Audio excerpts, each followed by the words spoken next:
Une assemblée parlementaire, les 500, un général en uniforme, Napoléon Bonaparte, et l'un, le général, est au milieu des députés de l'autre. Et les députés entourent ce général, le bousculent de partout, le bourrent de coups de poing, l'injurient, l'insultent, le traitent des mots les plus effrayants, et le général a peur. Et le général défaille. Et le général s'évanouit, et il faut que les grenadiers qui l'entourent l'emportent. Il a fui, et il a eu peur. Cela, c'est l'épisode dominant du coup d'État du 18 Brumaire, qui s'est d'ailleurs passé le lendemain, le 19 Brumaire. On ne sait pas très bien pourquoi on parle du coup d'État du 18 Brumaire.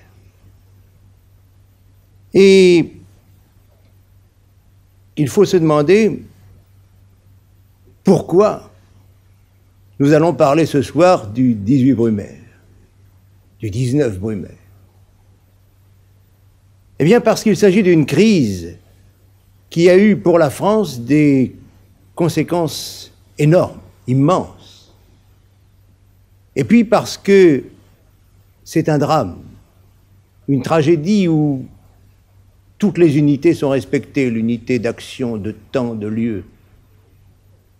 Et puis enfin parce que dans une crise comme celle-là, justement, l'homme qui nous intéresse, qui nous intéressera toujours, cet homme-là apparaît dans toute sa nudité. Et disons-le, il apparaît fascinant. Alors tout commence quelques semaines plus tôt, peu de temps avant. Nous sommes le 9 novembre et l'affaire, on peut dire qu'elle commence le 9 octobre, juste un mois avant, le 9 octobre 1799. Un bateau, le Muiron, jette l'ancre dans le port de Saint-Raphaël. Et un homme en descend, c'est le général Bonaparte.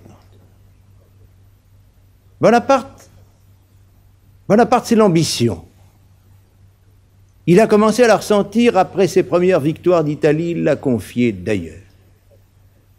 Et puis ensuite, il a voulu aller porter un coup décisif en Égypte et atteindre la puissance anglaise. En fait, et sans d'ailleurs qu'il l'ait prémédité, semble-t-il, il a écrit là sa légende bien mieux qu'auparavant, bien mieux qu'ailleurs.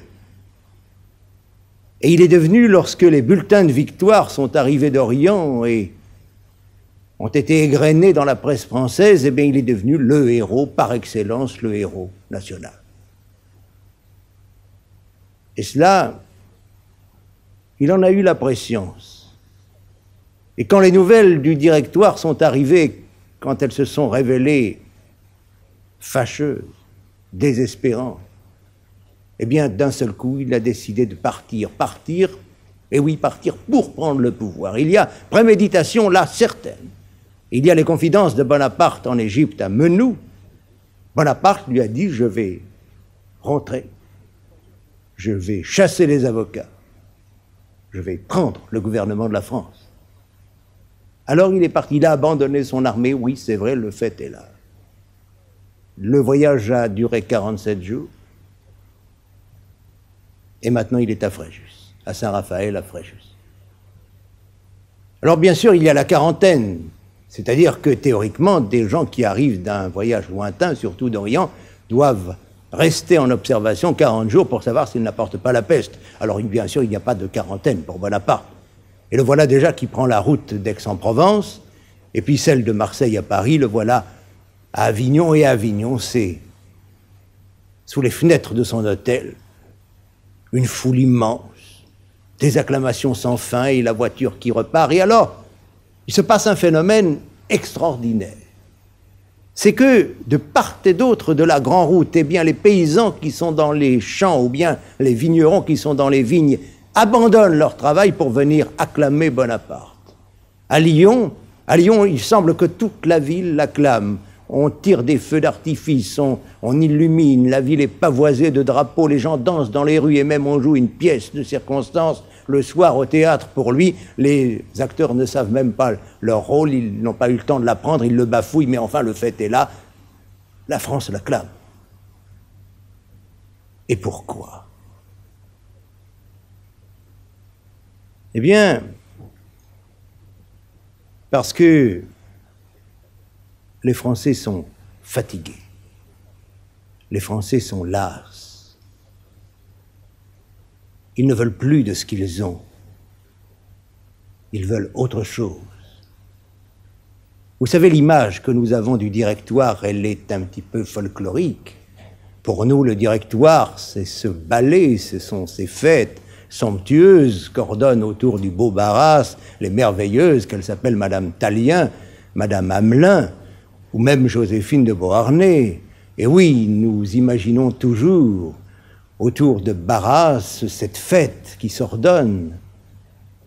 C'est vrai qu'il y a eu des jouisseurs sous le directoire, c'est vrai tout cela, qu'il y a eu des fêtes, qu'il y a eu de l'agiotage, qu'il y a eu une immense bacchanale, mais ça n'est que le rideau superficiel qui entoure la vérité, et la vérité c'est autre chose. La vérité c'est la France qui est à bout.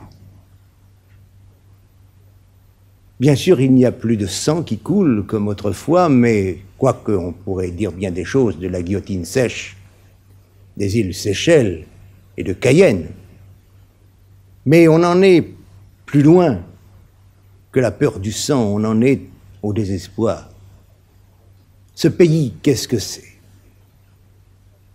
Eh bien, c'est au sommet des révolutionnaires nantis qui ont obtenu ce qu'ils voulaient, c'est-à-dire pour eux le pouvoir et par le pouvoir la fortune.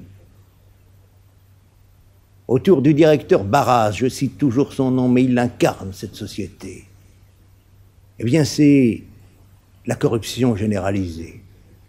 Barras vit avec des traitants, avec des financiers, avec des banquiers louches. Il fait, il brasse, comme il dit, des affaires. Et puis ces révolutionnaires nantis, qu'est-ce qu'ils veulent? C'est garder le pouvoir à tout prix. Alors il n'est plus question de principe. La République, on cite son nom, mais on l'a oublié. Alors, quand il y a une pression vers la droite, eh bien, on fait un coup d'État vers la droite. Et puis, quand il y a une pression vers la gauche, on fait un coup d'État vers la gauche. Et on jugule ces oppositions. On fait taire les gêneurs à coups d'État généralisés et répétés. Et puis, si nous parcourons cette France, qu'est-ce que nous découvrons? Nous découvrons dans plusieurs régions du pays des zones d'insécurité. Nous découvrons la terreur blanche, des brigands qui occupent des provinces, qui rançonnent les voyageurs, qui attaquent les voitures publiques. Et on ne peut pas, on n'a pas la force de venir à bout de ces brigands. Et puis les routes. Qu'est-ce que c'est que les routes? Eh bien les routes, ce sont des fondrières, on ne les a pas entretenues depuis des années. Les prisons sont des cloaques. D'ailleurs, on s'en évade comme on veut. Les hôpitaux sont désespérants. Les enfants assistés, qu'on les appelle des enfants de la République, meurent par milliers parce qu'on n'a pas d'argent pour les nourrir. Les ports sont embourbés. Marseille est un cimetière de bateaux. À Bordeaux, on n'a plus de lumière pour allumer les lanternes la nuit. Le Havre est un cimetière, lui aussi. Alors, les gens voient cela. Les gens vivent cela. Ils voient cette corruption, ils voient que l'argent, le peu d'argent qu'on récolte, parce que les impôts, on n'est même pas capable de les faire rentrer, eh bien, c'est pour enrichir certains, alors que les soldats vont pieds nus avec des souliers en carton et reçoivent d'innommables marchandises. Et que dire? Que dire des finances? Entre 1791 et 1797, l'assignat est passé de 3 000 à 1. Celui qui avait 3 000 francs n'a plus qu'1 franc. La dévaluation a atteint 99,96%. C'est la ruine de tous. Et même en 1797, on a voulu réduire des 2/3 les rentes de ceux qui avaient encore quelques rentes, et on a appelé ça, c'est de l'humour, le tiers consolidé. Et même en 99, au moment où Bonaparte revient, on ne paye même plus ces rentes-là, on donne aux malheureux rentiers des bons d'arrérage, comme on dit. Et voilà cette France qui se révèle devant Bonaparte, qui a la conscience, lorsqu'il roule de Marseille à Paris, d'Aix-en-Provence à Paris, de Fréjus à Paris, qui a conscience que ça ne peut pas durer, et surtout que les Français veulent que ça ne dure pas. Il faut lire dans Bourrienne, qui était là dans la voiture jusqu'à Paris, le signe qui se lisait sur le visage de Bonaparte, de l'incrédulité d'abord, de la stupéfaction et peu à peu la conviction qui naît, la France m'attend. Or cet homme qui roule vers Paris est également un homme torturé, un homme désespéré, un homme qui souffre. Pourquoi ? Eh bien parce qu'en Égypte il l'a su, on le lui a écrit, ses frères le lui ont dit, il est trompé. Celui que la France traite comme un héros n'est qu'un mari trompé. Et celle qui l'a trompé, c'est la charmante, l'adorable Joséphine. Ça a commencé très tôt. Il était à peine marié, il était parti pour l'Italie, où Barras l'avait fait nommer. Il l'a supplié de la rejoindre et il lui écrivait des lettres admirables.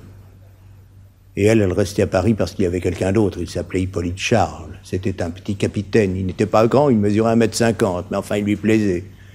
Puis il adorait les calembours, alors ça l'amusait plus que son mari. Et pendant la campagne d'Égypte, eh bien, la liaison a continué. Mais là, elle était folle. Elle s'est montrée à tous en compagnie de Charles. Elle s'est affichée. Elle était folle de lui. Et toute la famille Bonaparte l'a vue avec Charles. Et la famille Bonaparte a juré la perte de Joséphine. Et c'est ce qu'il a appris en Égypte. Et là, dans cette voiture, alors qu'on l'acclame, alors que les populations arrivent, alors que des milliers, des dizaines de milliers de Français viennent sur le long des routes pour crier « Vive Bonaparte !» Eh bien, lui, il pense à sa femme, il pense à cette femme dont il veut divorcer, car il en est sûr, il divorcera. Et quand il arrive, le 16 octobre, à Paris, il court rue de la Victoire, qui est le nouveau nom de la rue Chantraine, et c'est là que s'élève sa maison, cette charmante maison où il a été heureux avec Joséphine. Et là, il trouve la maison vide. Et oui, parce que Joséphine a appris le retour de Bonaparte, et là, elle s'est affolée. Elle avait été folle, mais elle s'affole. Et elle se dit, mais qu'est-ce que j'ai fait ? Il ne me pardonnera jamais. Et tout à coup, elle ne veut plus le perdre. Et c'est ça qui est curieux. Peut-être comprend-elle ce que représente son mari, ce dont peut-être elle n'a jamais jusque-là essayé de comprendre la réalité. Alors elle s'élance en voiture, elle veut aller au-devant de lui, elle veut se jeter dans ses bras, éviter que d'autres le voient avant elle. Malheureusement, elle prend la route de Bourgogne, et Bonaparte a pris la route du Bourbonnais. Et c'est pourquoi il trouve la maison vide. Et le lendemain, 17 octobre, il fait réunir toutes les affaires de Joséphine. Et Dieu sait si elle a des robes, et Dieu sait si elle a des châles, et Dieu sait si elle a des chapeaux et des chaussures. Et tout ça, il en fait remplir des malles. Et toutes les affaires de Joséphine sont portées chez le concierge. Quand elle se présentera, qu'elle n'entre pas surtout, et qu'elle parte avec ce qui lui appartient. Et le 18, elle arrive, hors d'elle. Les frères, eux, ont vu Bonaparte avant elle. Et les frères ont fait le procès de Joséphine. Et elle arrive, elle passe outre à l'interdit, elle monte au premier étage, c'est la nuit, et là, elle se heurte à une porte fermée à clé, c'est la porte de leur chambre. Elle sait qu'il est là, derrière la porte, elle frappe, elle se meurtrit les poings sur le bois de la porte, elle appelle Bonaparte, elle l'a toujours appelé Bonaparte et pas par son prénom, Bonaparte. Il ne répond pas. Alors elle sanglote, et elle pleure, et elle crie, et elle frappe, et lui il est derrière. meurtrie, déchirée. Alors elle appelle ses enfants, Hortense et Eugène. Ils arrivent, ils pleurent avec elle, et ça dure des heures, imaginez cela, des heures. Et enfin, il ouvre la porte. Elle tombe dans ses bras. Il l'emmène. Elle a gagné.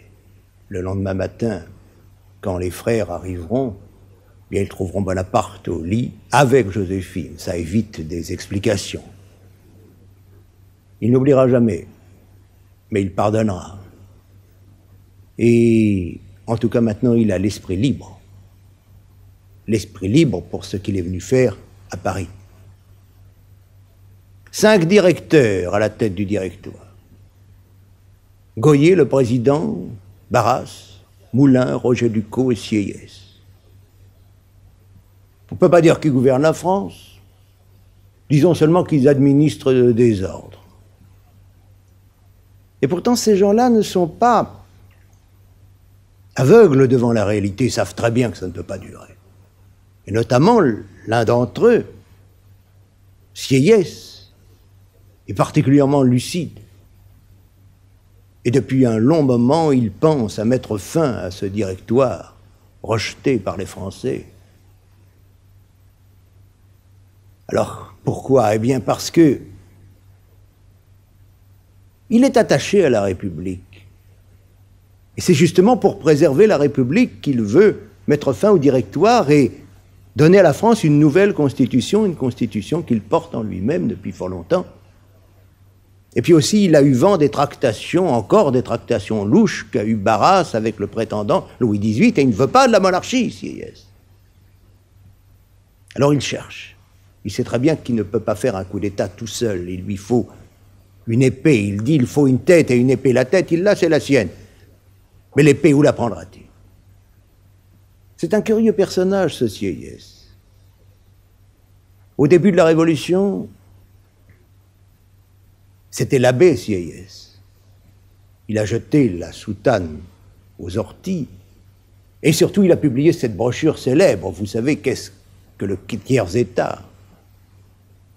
Et puis il est passé à travers cette révolution entouré de mystères. Et il se tait. Il a eu l'art de faire savoir qu'il possédait le secret de la constitution idéale, mais il ne veut pas la livrer, il la garde pour des temps meilleurs. Alors, ça intéresse tout le monde. Et dès 1789, Mirabeau s'écrit « Le silence de M. Sieyès est une calamité publique ». Et ce silence se poursuit pendant la Révolution. Il en sort, mais pour une phrase, pour un mot. Quand il vote la mort de Louis XVI, il dit seulement de son air glacé « La mort sans phrase ». Quand il aura traversé la terreur et qu'on lui dira « Qu'avez-vous fait pendant la terreur ?» il répondra « J'ai vécu ». Un autre jour, le mot est moins connu. On était passé plusieurs fois à l'ordre du jour. Il se penche vers son voisin et il dit « Quand passera-t-on au jour de l'ordre » Un témoin, un contemporain, dit une chose jolie à propos de Sieyès. Il dit que, en disant bonjour, il semblait faire une confidence. Ça le résume bien. Alors oui, la tête et l'épée, où la prendre l'épée? Il a pensé à Jourdan, ça n'a pas marché. Il a pensé à Joubert, mais Joubert a été tué en Italie. Il a pensé à Moreau. Moreau était à peu près d'accord. Et puis quand Bonaparte est débarqué à Fréjus, Moreau est venu trouver Sieyès et lui a dit « Voilà votre homme. Il fera le coup d'État mieux que moi. » Et pourtant, ça n'est pas Bonaparte, ça n'est pas Sieyès que Bonaparte a abordé en arrivant à Paris. Il ne le connaît pas. C'est plutôt Barras qu'il est allé voir, parce qu'il le connaît, lui bien, c'est Barras, ne l'oublions pas qu'il l'a fait nommer commandant de l'armée d'Italie. C'est la dot qu'il a reçue pour son mariage avec Joséphine, elle-même ancienne maîtresse de Barras. Il a trouvé un Barras sceptique, revenu de tout, comprenant qu'en effet on était à l'agonie, et envisageant un changement de constitution. Et au long de plusieurs conversations, il a même esquissé ce qu'il pensait de ce changement de constitution. Pourquoi pas une présidence de la République? Et puis il a regardé Bonaparte, il lui a dit oui, il faudrait un président de la République et je pense à un militaire. Et vous imaginez le regard de Bonaparte pendant ce temps-là, le regard sur Barras. Et Barras ajoutait, j'ai pensé au général Hédouville. Et vous imaginez encore le regard de Bonaparte et le mépris absolu. Qu'est-ce que c'est que ce jeu que joue Barras? Désormais, Barras est perdu dans l'esprit de Bonaparte, d'autant plus que Barras a le mauvais goût de répéter tout le temps que Bonaparte lui doit tout, et ça agace prodigieusement Bonaparte. Alors, qui aborder? Goyer, le président du directoire, oui, parce que Moulin et Roger Ducos, eh bien, ils n'y pensent même pas, ils sont des personnages falots. Alors Goyer peut-être le président, parce que Goyer est un ami de sa femme.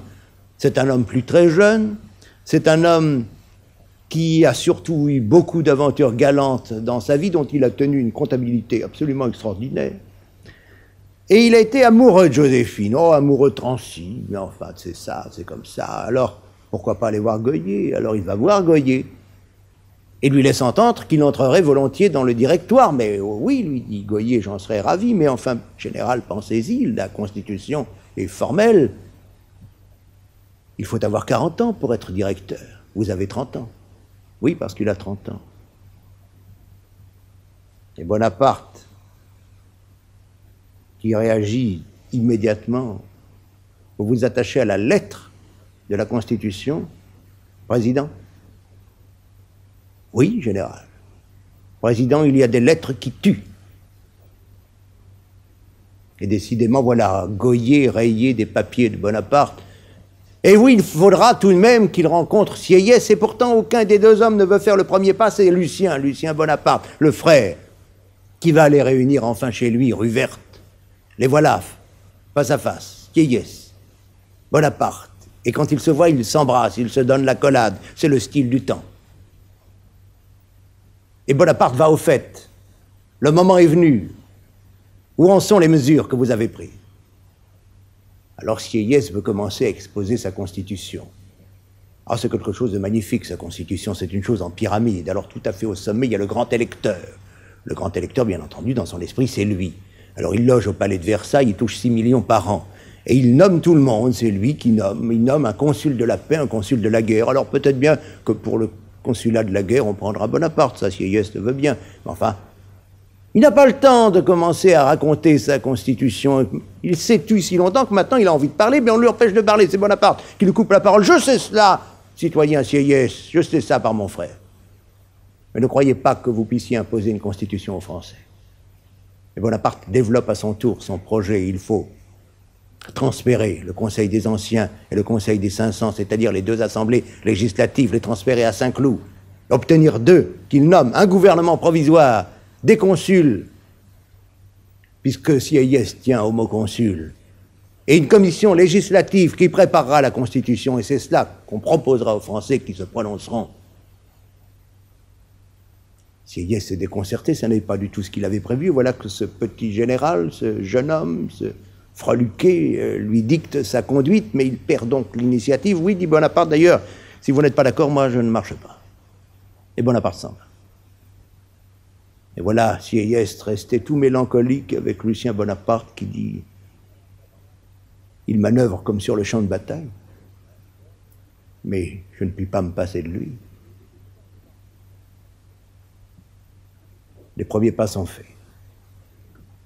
Les premiers pas sont faits et le processus est amorcé. Alors désormais, Sieyès va prendre des contacts. Va prendre des contacts parmi ses amis qu'il a aux anciens et obtenir que si on réunit les anciens, eh bien ils votent le transfert à Saint-Cloud. Pendant ce temps, Bonaparte s'occupe des militaires. Alors il y a quelques militaires qui sont des inconditionnels, il est sûr d'eux, il y a Sébastiani, il y a Leclerc, il y a Murat, alors on n'en parle même pas, il les voit. Aussitôt, ils sont disponibles. Le plus dur, c'est Lefebvre. Lefebvre, parce que Lefebvre, c'est un dur à cuire, et on le dit attaché aux institutions républicaines. Alors, Bonaparte convoque Lefebvre, qui arrive, et il le cajole. Bonaparte a l'art de cajoler les gens. Il a un sabre à son côté, il le tire, dit « Général, voilà le sabre que je portais aux pyramides. Je vous en fais don en preuve de mon estime et de ma confiance. » Et voilà le vieux dur à cuire qui est bouleversé et qui d'un seul coup met son cœur tout droit dehors et dit « Bien ah oui, jetons les avocats dans la rivière. » Ah ben celui-là marchera. Alors Bernadotte, c'est plus difficile. Bernadotte, c'est un homme qui a des ambitions personnelles et il n'a pas vu d'un bon œil Bonaparte revenir, car le travail que va faire Bonaparte, il était tout prêt à le faire lui-même, alors il ne s'engage pas. Il restera toujours en dehors de la main. Il y a un civil aussi dont Bonaparte va se charger, c'est Fouché, le ministre de la police. D'abord, il l'a méprisé. Pour lui, c'était un commis qui s'occupe d'affaires peu reluisantes. Mais Réal, son conseiller, lui a dit « Attention, Fouché, c'est l'homme important. C'est l'homme capital. Si Fouché est contre vous, vous échouerez. » Alors il a fait venir Fouché. Il a été glacé par l'apparence de Fouché, par ses cheveux roux, ses sourcils et ses cils incolores, ces taches de sang qu'il a dans les yeux. Et puis quand il l'a entendu parler, il a senti l'intelligence. Il a senti que c'était quelqu'un avec qui il fallait compter. Il a fait ce qu'il fallait, et à la fin de l'entretien, Fouché était conquis. Oh, conquis, attention, il était prêt à ne rien faire contre Bonaparte. Mais si l'affaire tournait mal, songez bien que Fouché avait prévu une position de repli. Mais enfin, on ne l'avait pas contre lui, on ne l'avait pas contre soi, et c'est ça qui était important. Le 15 Brumaire,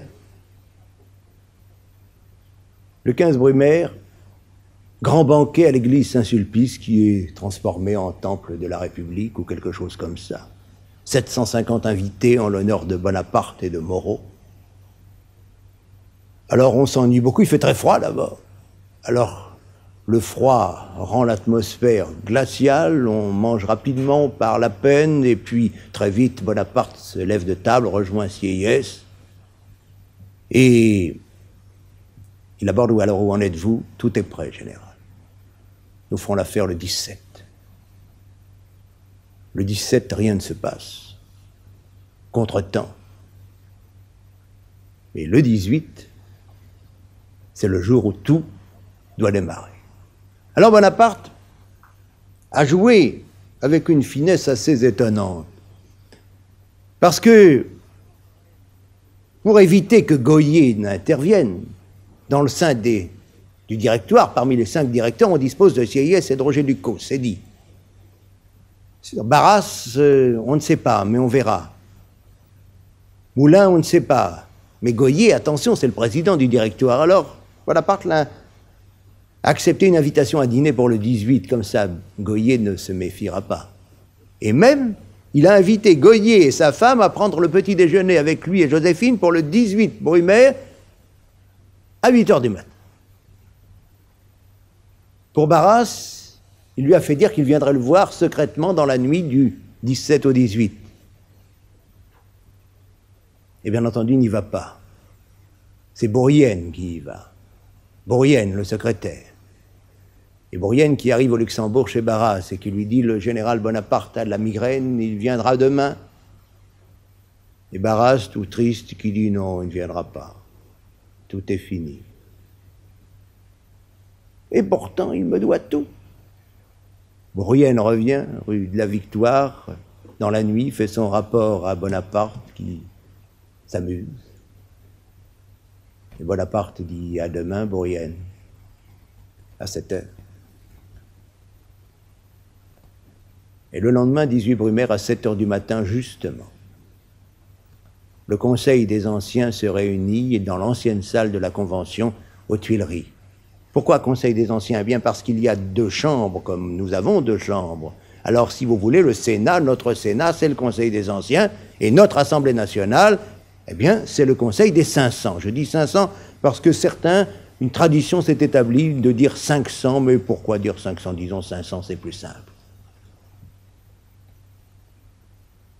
Alors, dans la nuit, on a envoyé des messagers partout. des estafettes, qui ont convoqué les membres des anciens pour la réunion qui aura lieu à 7 h du matin le 18.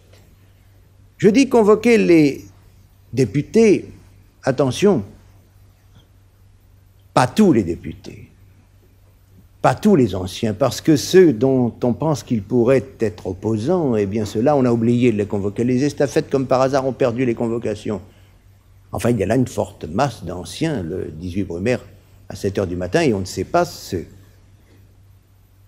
pourquoi on est là. En fait, la manœuvre, c'est celle qu'avait prescrite Bonaparte. Constitutionnellement, les anciens, à eux seuls, ont le droit de voter un décret qui peut ordonner le transfert des deux assemblées dans un autre lieu que Paris.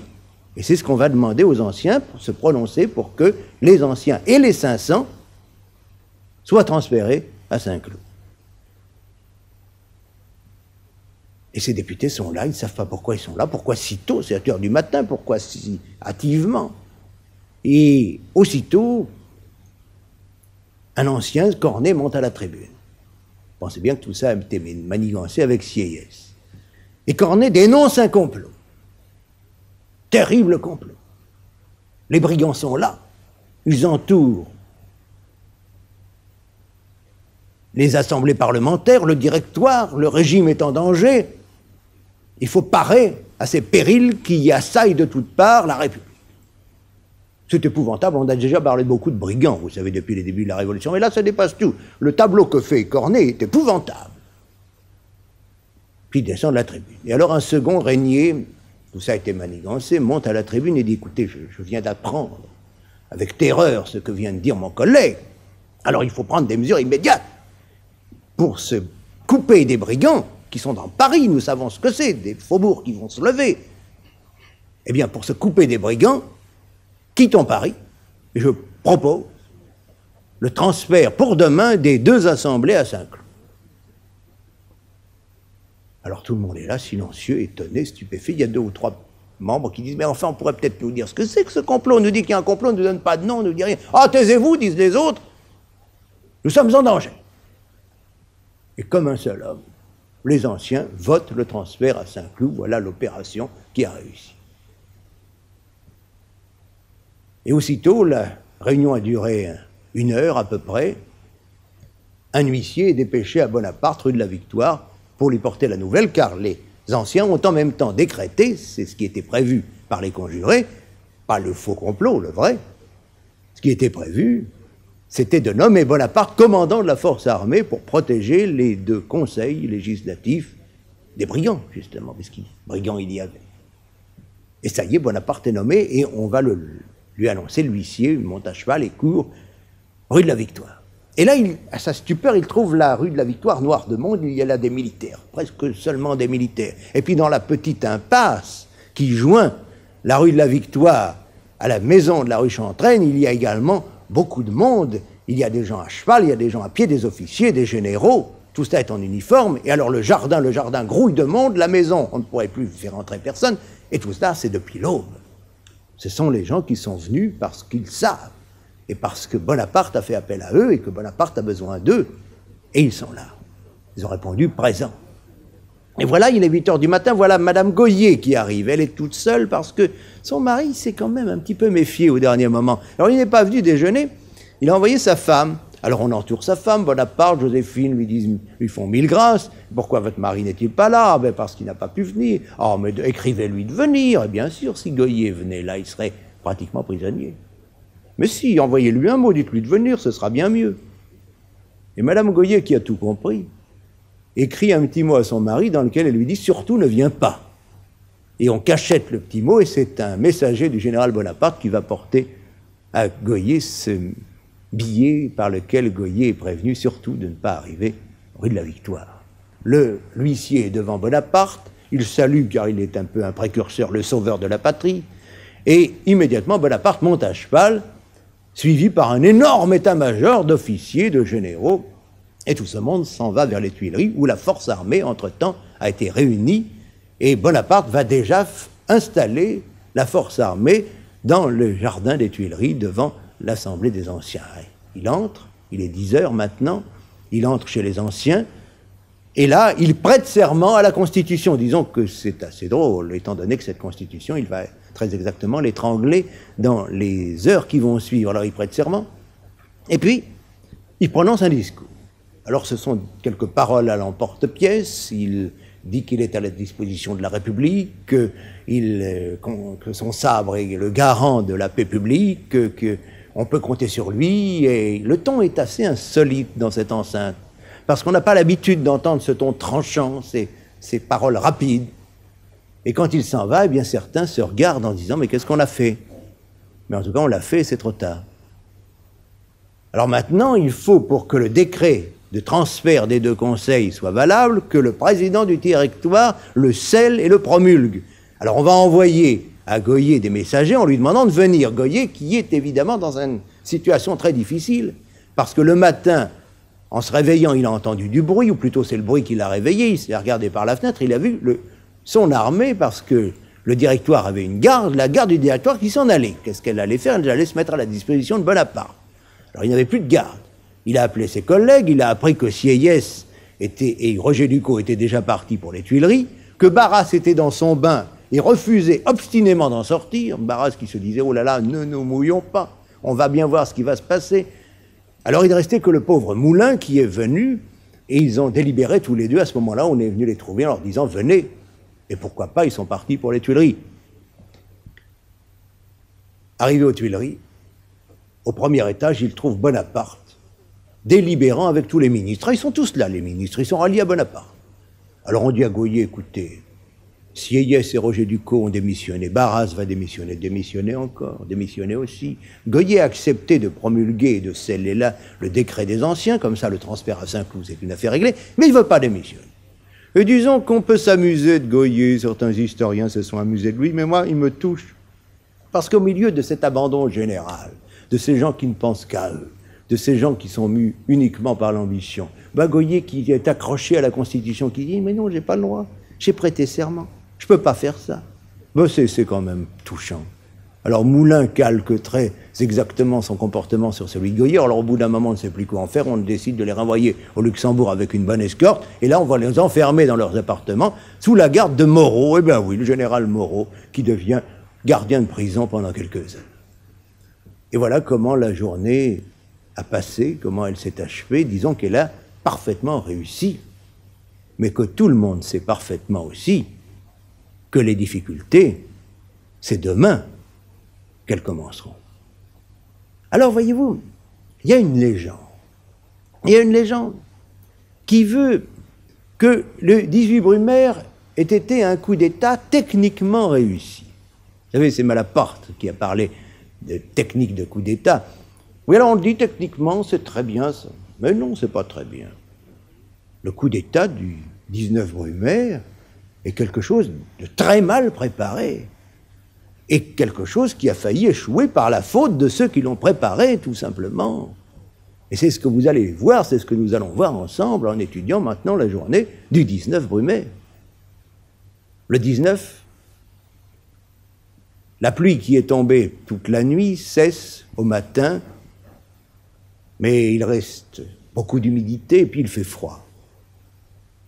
Et pourtant, depuis les premières heures de la matinée, à travers le bois de Boulogne, une file ininterrompue de cabriolets, de voitures, de cavaliers se dirige vers Saint-Cloud. Il faut traverser le bois pour aller à Saint-Cloud et ces voitures partent pour Saint-Cloud. Il y a là-dedans des députés, des représentants aux anciens, des représentants aux 500, et puis aussi des curieux, des gens qui veulent voir, et puis aussi beaucoup de militaires, parce que cette file de voitures est sans arrêt dépassée par des escadrons montés, des dragons, des cavaliers, des chasseurs.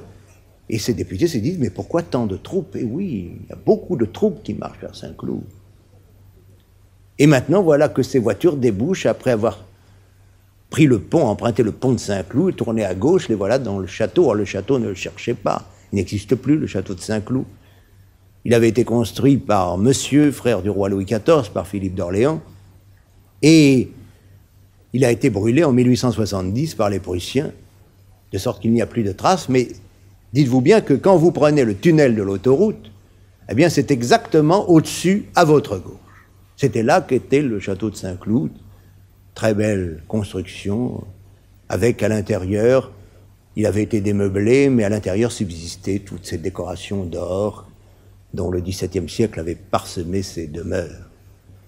Alors ils sont là dans les cours, ils ne peuvent pas siéger pour une raison très simple, c'est qu'on travaille toujours dans le palais. Alors, il y a 2 salles dans lesquelles on va placer les 2 conseils. On a pris dans le château la plus grande salle, qui est la galerie d'Apollon, et pour les 500, qui a la grande salle, la galerie d'Apollon, c'est pour les anciens, et pour les 500, eh bien, on va les installer dans l'orangerie. L'orangerie qui est toute une aile, qui n'est pas dans le château elle-même, mais qui prolonge la galerie d'Apollon vers les jardins. Et dans ces 2 salles, eh bien, il y a des ouvriers qui ont travaillé d'ailleurs toute la nuit, qui continuent à travailler pour installer, parce que vous savez, c'était des salles vides, et pour y faire des assemblées parlementaires, il fallait faire quelque chose. Alors il fallait construire des tribunes, il fallait installer des gradins, il fallait mettre des banquettes, il fallait draper les murs d'étoffe, et pendant toute cette matinée du 19 Brumaire, il y a des ouvriers qui scient, des ouvriers qui plantent des clous, des ouvriers qui donnent des coups de marteau. Et les représentants, eux, sont dans la cour. Et ça, c'est l'erreur. C'est la très grave erreur. Parce que si ces gens-là étaient descendus directement de leur voiture pour passer à leur salle de réunion, ils n'auraient pas eu le temps de se consulter ça pendant des heures, car ça va durer toute la matinée jusqu'au début de l'après-midi. Ils sont là désœuvrés. Ils se parlent, ils se disent, mais qu'est-ce qu'on fait là? Qu'est-ce que c'est que ce décret des anciens, disent les 500? Et puis il y a les anciens qui n'avaient pas été convoqués la veille et qui disent, mais enfin, pourquoi ne nous a-t-on pas convoqués? Qu'est-ce que ça cache? Alors la foule continue à arriver. On remarque Talleyrand qui descend de sa voiture. Et puis on remarque aussi Talleyrand qui la veille, et ça a été la dernière opération du 18 Brumaire, de la journée du 18 Brumaire, Talleyrand qui est allé porter à Barras la lettre de démission qu'il avait rédigée. Barras l'a signée, cette lettre de démission, sans changer un mot, sans changer une virgule.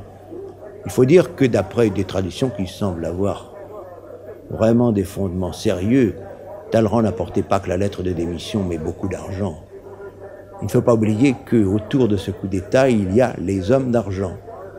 Collot, par exemple, Collot le fournisseur, Ouvrard le banquier, ils se sont offerts dès le départ, ils ont apporté des fonds. Ces fonds, on en dispose. Alors ces fonds, pourquoi ne pas acheter Barras, qu'on sait particulièrement vénal? Et Barras est parti le 18 Brumaire vers son château de Grosbois pour, a-t-il dit, rentrer dans l'obscurité. De sorte que maintenant, on a vraiment 3 démissions de directeurs. Oui, voilà Talleyrand qui arrive, là, le 19, en claudiquant dans la salle avec Redray.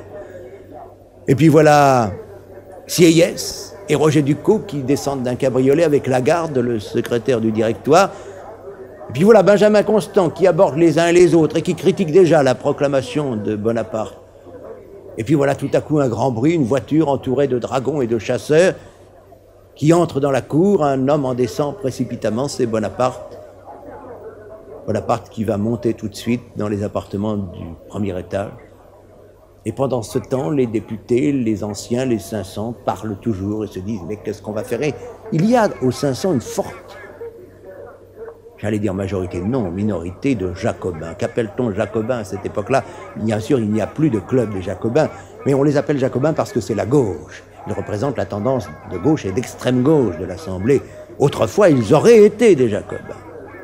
Et alors ces gens-là sont hérissés, ils sentent que l'affaire qui se prépare, c'est contre eux, c'est contre la tendance qu'ils représentent. Alors ils prennent à partie leurs collègues et ils disent « mais enfin, nous n'allons pas laisser étrangler la République, qu'est-ce que c'est que ce tyran ?» Et quand Bonaparte est passé, l'un d'eux a osé dire à haute et intelligible voix « à bas les dictateurs ». Alors on s'est égayé dans les guinguettes, dans les auberges de Saint-Cloud pour déjeuner, et on continue à parler. Midi, la salle n'est pas prête. Midi et demi, elle n'est pas prête. 1 heure, elle n'est pas prête. Enfin, ça y est, on peut siéger. Alors imaginez ces hommes, ils sont vêtus de toges, car ça c'est la tenue de l'époque. Vous savez, c'est une époque assez étrange finalement. On a des uniformes bariolés, tout ça a été dessiné. David y est pour quelque chose. Et alors ils sont habillés d'une grande toge rouge. Ils ont une toque sur la tête. Et puis ils ont une grande écharpe dorée. Alors vous imaginez tous ces gens, tous ces hommes rouges qui rentrent dans la salle, qui s'installent. Mais ils s'installent dans un très mauvais état d'esprit. Et le bruit qu'ils font en entrant dans la salle prouve que l'atmosphère est survoltée. Et c'est alors que vient s'asseoir au fauteuil de la présidence le président des 500, et il s'appelle Lucien Bonaparte. Lucien Bonaparte, savez-vous quel âge il a au 19 Brumaire? 24 ans. C'est comme si vous aviez aujourd'hui à l'Assemblée nationale, à la place de M. Edgar Faure, un président de 24 ans. C'est quelque chose que nous n'arrivons pas à comprendre. C'est ainsi à cette époque-là. Je répète que Bonaparte a 30 ans. Il a 24 ans et depuis l'origine, eh bien, il s'est jeté dans la Révolution. À Ajaccio, il était à la Société populaire révolutionnaire. Il est parti, il est passé sur le continent, il a été dénoncé dans les clubs. Paoli, et si Paoli a été décrété d'accusation, c'est parce que ce petit Lucien Bonaparte l'avait dénoncé. Ensuite, il passe à Saint-Maximin, devient président de la Société populaire alors qu'il n'a pas guère plus de 20 ans. Et alors là, il obtient un certain nombre de succès. C'est ainsi qu'il change le nom de Saint-Maximin en Marathon et que lui, il change de prénom. Il n'est plus Lucien, il est Brutus. Il épouse en même temps la sœur de son aubergiste, elle s'appelle Catherine Boyer. Il n'y a qu'un ennui, c'est qu'elle ne sait ni lire ni écrire, pas même signer son nom. Il est plongé à fond dans la Révolution, arrive Thermidor, il est bien sûr arrêté, et c'est Napoléon qui obtient sa libération. Et pensons bien là, tout ça ne s'explique que si on pense à cette famille corse, étroitement unie. C'est pas une famille, c'est un clan, uni autour de la vieille Madre, qui n'est pas si vieille que ça à cette époque-là, elle s'appelle Laetitia. Ils se tiennent les coudes, et ils s'aident les uns les autres. Alors là, Napoléon vient de sauver Lucien, mais Lucien est tout prêt à consacrer sa vie à Napoléon. Alors il est commissaire des guerres, il faut bien lui trouver un métier, il est à l'armée du Rhin, il est à l'armée du Nord, il est envoyé en Corse, et quand il est en Corse, il a envie, tout à coup, de se présenter à la députation, d'entrer aux 500. Il n'a pas l'âge, il a 23 ans, il en faut 25, tant pis, il se présente, il est élu, il est validé. On n'est pas à ça près. Il attend 3 mois avant de s'exprimer, et enfin, beau jour, il prend la parole aux 500, et tout à coup, on l'écoute, ce jeu-là. On l'écoute parce qu'il a le don de la parole, parce qu'il a appris d'ailleurs à parler en public dans tous ces clubs révolutionnaires. Et alors on l'écoute, et même on l'élit secrétaire du directoire, et pendant que Napoléon est en Égypte, eh bien, Barras dit « Joseph et Lucien ont gardé les avenues pour Bonaparte ». C'est bien ce qu'il fait. Et quand il est question du coup d'État, il est là. N'oubliez pas que c'est lui qui a présenté Sieyès à Bonaparte. Il est là et en même temps, il sait que la présidence des 500 sera quelque chose d'essentiel lors du coup d'État. Et pour Brumaire, il se présente. Et il est élu. À l'époque, les 500 ne pensent nullement qu'il va y avoir un coup d'État. Et voilà pourquoi, pour une raison qui n'est pas du tout un hasard, au 19 Brumaire, c'est Lucien Bonaparte qui vient s'asseoir dans le fauteuil de la présidence. Alors tout de suite, quelqu'un demande la parole, c'est Gaudin, qui fait taire les rumeurs et qui propose la nomination d'une commission d'enquête sur les dangers que court la République. Ça fait partie du plan. On se dit que si on nomme une commission, on pourra agir plus facilement sur 5 ou 10 membres que sur 500.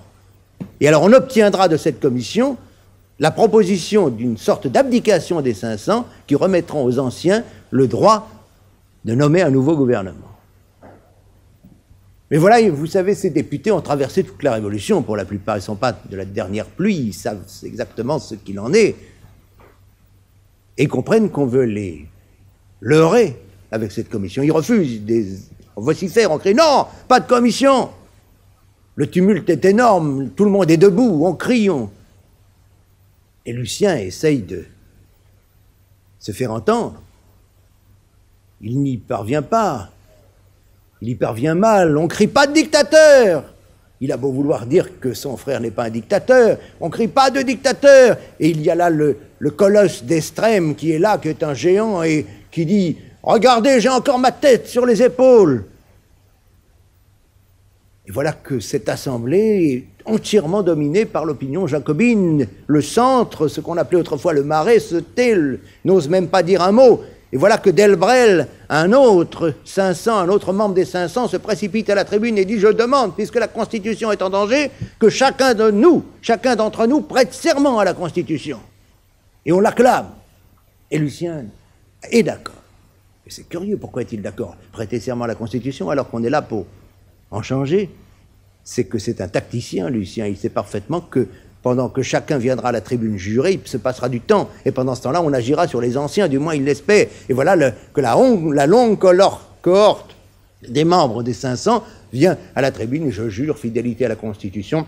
Ça dure, on les appelle nominalement. Ça prend du temps, c'est exactement ce que voulait Lucien. Mais les anciens, justement. Eh bien, les anciens ont pris séance, eux aussi, dans leur salle, dans leur galerie d'Apollon.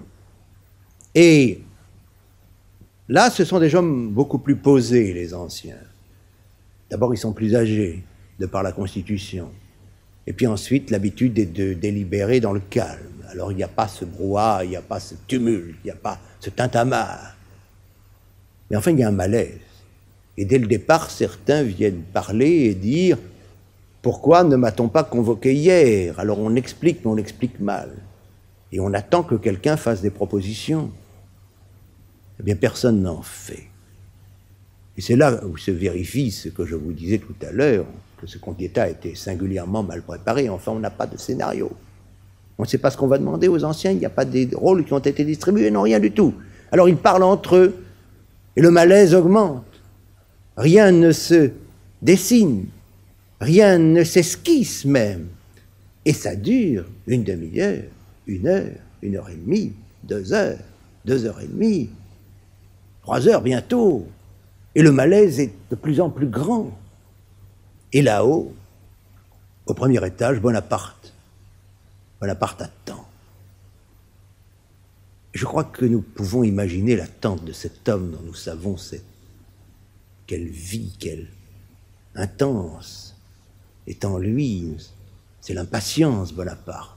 Il est là, il se ronge les ongles, il a des boutons sur le visage, il les arrache, le sang coule. Et les heures qui passent, et rien ne se réalise. Et tout à coup, il prend la décision. Il descend, et avec quelques officiers, il entre avec son frère Joseph, avec Berthier, il entre dans l'enceinte des anciens. La salle qui le voit entrer se tait. Et tout à coup, il prend la parole. Et il part. Or, il n'a rien préparé. Émile Ollivier disait, au XIXe siècle, il y a eu 3 grands improvisateurs, c'était M. Berryer, c'était M. Thiers et c'était moi. Nous n'improvisions jamais. Ben, bien sûr. Dans une telle opération, tous les mots comptent. Puis il ne sait pas parler en public. Il ne sait pas ce qu'il dit. Et alors il accumule les lapsus. Il passe d'une idée à l'autre. Les phrases n'ont pas de terminaison, n'ont pas de conclusion. C'est quelque chose qui défie l'imagination. C'est un homme qui perd pied. Et il parle et il parle. Et on ne sait même pas ce qu'il veut dire. Et on ne sait même pas où il va. On ne sait pas. Et ces hommes qui sont habitués au beau langage, à l'art oratoire, eh bien ces hommes-là sont atterrés. Et quand il a fini, mais il s'en va. Mais les récits du temps nous disent que c'est dans un grand et terrible silence qu'il s'en va.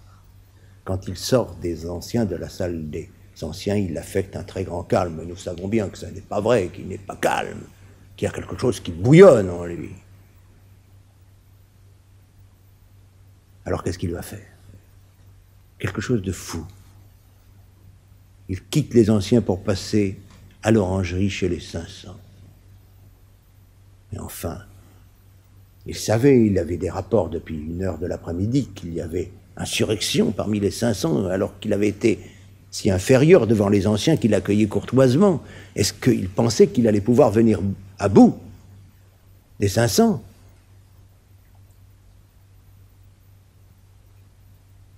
Et il entre, entouré de quelques grenadiers. Il y a une telle bousculade, plus personne n'est à sa place, tout le monde assaille la tribune, on vient de finir de voter, on vient de finir de prêter le serment, tout le monde assaille la tribune. Et Lucien ne sait plus que faire, ne sait plus que dire. Il attend éperdument le décret sauveur des anciens, la porte s'ouvre, et il se dit, voilà le décret. Et c'est Bonaparte qui entre. Et il y a une telle bousculade, un tel tintamarre, que d'abord on ne le voit pas, il est obligé de se frayer le chemin à travers les rangs, il arrive sous la tribune, et alors on le reconnaît, Bonaparte. Et immédiatement c'est un cri immense, à bas le dictateur, point de dictateur, point de dictateur, et on le presse de toutes parts, et on le bouscule, et quelqu'un, et c'est Delbrel, c'est d'Estrême plutôt, qui arrive, qui donne des coups de poing, les grenadiers partent les coups de poing. Il est là, il ne sait plus où il en est, il ferme les yeux, un nuage de sang devant les yeux, il défaille, on l'emporte à peu près évanoui, et le cri terrible est poussé. Hors la loi! Et le cri est repris. Hors la loi! Hors la loi! Hors la loi! On l'a crié hors la loi le jour où Robespierre, au 9 Thermidor, a été assailli et Robespierre a porté sa tête à l'échafaud. Alors là, hors la loi, si on vote le hors la loi, là, à main levée tout simplement, eh bien Bonaparte, on peut le mettre contre un mur et le fusiller sur le champ, sans jugement. Hors la loi! Et Lucien reste seul, avec la meute. Et il demande la parole, il est là, laissez-moi parler, je demande la parole. Mais quand même, il a l'air si bouillant. Il désire si fort parler que les autres subissent son ascendant et se taisent un instant. Et il dit, mais vous ne deviez pas accueillir le général Bonaparte comme ça. Vous ne savez pas ce qu'il voulait peut-être vous faire un rapport sur les affaires de la République. Fi, dit quelqu'un, Bonaparte a terni sa gloire aujourd'hui. Point de dictateur, hors la loi! Et tout le monde qui repart, hors la loi, et les cris, les insultes. On propose une motion, on la vote, on ne peut pas compter le nombre des voix, on ne sait plus où on en est. Et alors, Lucien, tout à coup se dresse, lui le président. Il enlève dans un geste théâtral sa toque, la dépose sur la tribune, enlève sa toge, la dépose sur la tribune, enlève son écharpe d'or, la dépose sur la tribune. Et là, devant le silence qui s'est établi, il dit, devant le mouvement inconvenant qui vient de s'établir ici, je renonce, je dépose en signe de deuil sur cette tribune mes insignes populaires. Quelques instants avant, il s'était adressé à un général qui était entré, il avait dit, il faut arranger les choses, il faut balayer l'Assemblée. Le général rentre avec des soldats, on prend Lucien, on l'emporte comme on avait fait de Bonaparte, et à la porte de l'Assemblée, il trouve un cheval sur lequel il saute. Et Bonaparte a compris que vraiment le coup d'État avait échoué et que maintenant il fallait utiliser la force, cette force qu'on avait voulu éviter d'utiliser. Alors on a décidé de faire donner la troupe. Mais attention, c'est qu'il y a une garde des conseils. Elle est là aux portes des 500, aux portes des anciens. Cette garde est forte de nombreux hommes, ils sont bien armés. Et ces gens-là sont fidèles au Conseil, et ces gens-là ne sont pas décidés à marcher contre les conseils. Alors, est-ce que les soldats vont marcher contre les conseils? Est-ce qu'il va y avoir des soldats français contre des soldats français? Est-ce qu'on va s'entretuer? Est-ce qu'enfin les premiers vont accepter de tirer sur les seconds? On ne sait pas. Et c'est là que Bonaparte, Lucien Bonaparte, est littéralement le sauveur de son frère. Parce qu'il est le président, lui, des 500. Et il est sur son cheval, et il s'adresse aux gardes des conseils, il leur dit, c'est le président des 500 qui vous parle.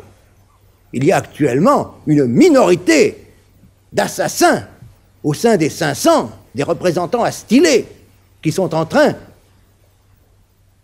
de prendre la domination de l'immense majorité qui ne veut pas cela. Et il déclare, ce ne sont plus des représentants du peuple, ce sont des représentants du poignard, et il faut marcher sur ces gens-là. Et oui, et comme ces gardes des conseils ont le sens de la légalité, ils ont l'impression que la légalité vient de leur parler. Ou bien, ils cherchaient peut-être un alibi aussi, ben ils l'ont trouvé.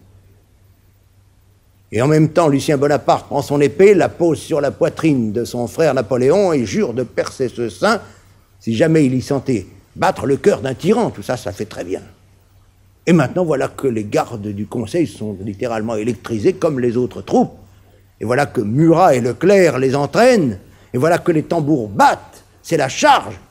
On pénètre dans l'enceinte de l'Assemblée des 500. Un officier crie « Citoyens, vous êtes dissous !» Mais Murat, lui, Murat, hurle « Foutez-moi tous ces gens-là dehors !» Alors il s'enfuit. Les gens en toge rouge, les hommes rouges, ils s'enfuient, ils cherchent partout. On ouvre les fenêtres, on saute par les fenêtres, on s'éparpille dans le parc. On s'enfuit, on laisse les toges rouges quelquefois accrochés à des buissons, on s'enfuit jusqu'au village de Saint-Cloud, on se cache. Le coup d'État est fait. Alors le soir dans la nuit, on essaiera de récupérer dans les auberges et les guinguettes de Saint-Cloud des députés. Alors on en trouvera quelques dizaines, on les fera venir, tout est plongé dans la nuit, la salle est dans la nuit, il y a au mur des lampes à huile, et là dans la pénombre, eh bien, on lit rapidement un projet de décision. Les 500 nomment un nouveau gouvernement, un gouvernement provisoire de 3 consuls. Les 3 consuls seront Bonaparte, Sieyès et Roger Ducos. C'est fini.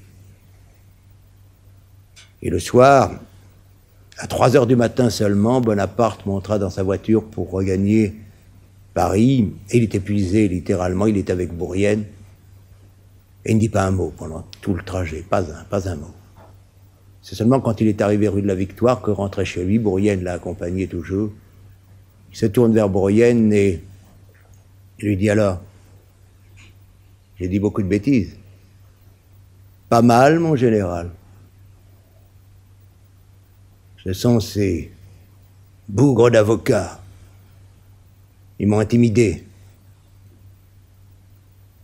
Je ne suis pas habitué aux assemblées. Cela viendra. »